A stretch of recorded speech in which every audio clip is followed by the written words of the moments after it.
Economic growth.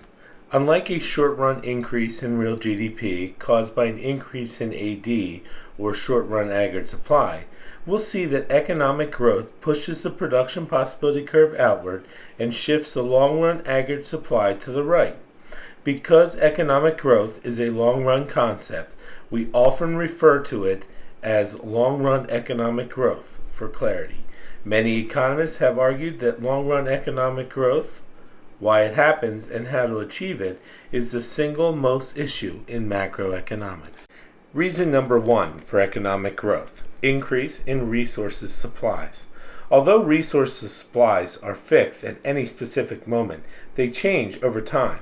For example, a nation's growing population brings about increases in the supplies of labor and entrepreneurial ability. And although some of our energy and mineral resources are being depleted, new sources are also being discovered. The development of the irrigation system, for example, adds to the supply of arable land. Number 2. Physical capital. Manufactured goods used to produce other goods and service is described as physical capital. Physical capital, such as buildings and machinery, makes workers more productive. For example, a worker operating a backhoe can dig a lot more feet of trench per day than one equipped with only a shovel. The average U.S. worker today uses more than $130,000 worth of physical capital, far more than a U.S. worker had 100 years ago, and far more than an average worker in most countries have today. Number 3. Human capital. It is not enough for a worker to have good equipment. He or she must also know what to do with it. Human capital refers to the improvement in labor created by the education and knowledge embodied in the workforce. The human capital of the United States has increased over the past century. A century ago, although most Americans were able to read and write, very few had an extensive education. In 1910, only 13.5% Americans over 25 had graduated from high school, and only 3% had a 4-year college degree. By 2008, the percentages were 86% and 27% respectively.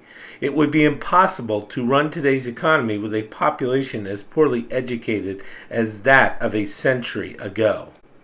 Technology. Probably the most important driver of productivity growth is the progress in technology.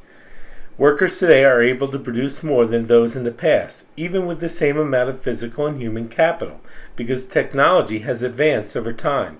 It is important to realize that economically important technology need not be flashy or rely on cutting-edge science. Historians have noted that the past economic growth has been driven not only by major inventions such as the railroad or the semiconductor chip, but also by thousands of modest innovations, such as the flat-bottom paper bag. Demand factor.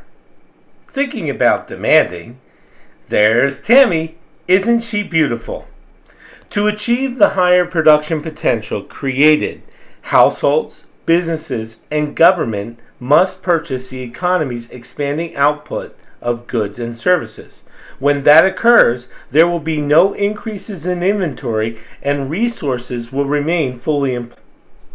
Now that we have discussed the causes to economic growth, let's look at how we use our graphs and models to show economic growth. Economic growth shifts the PPF curve and the long-run aggregate supply curve to the right. Since the Phillips curve is a mirror image of the aggregate supply aggregate demand, a leftward shift occurs in the Phillips curve. As mentioned before, technology is the most important driving force for economic growth. So which one of the 4 sectors invests the most in technology? The answer to this question is the firms. In order to invest, firms need to borrow from the bank. Firms are more likely to borrow when the interest rate is low. So lower interest rates mean more economic growth.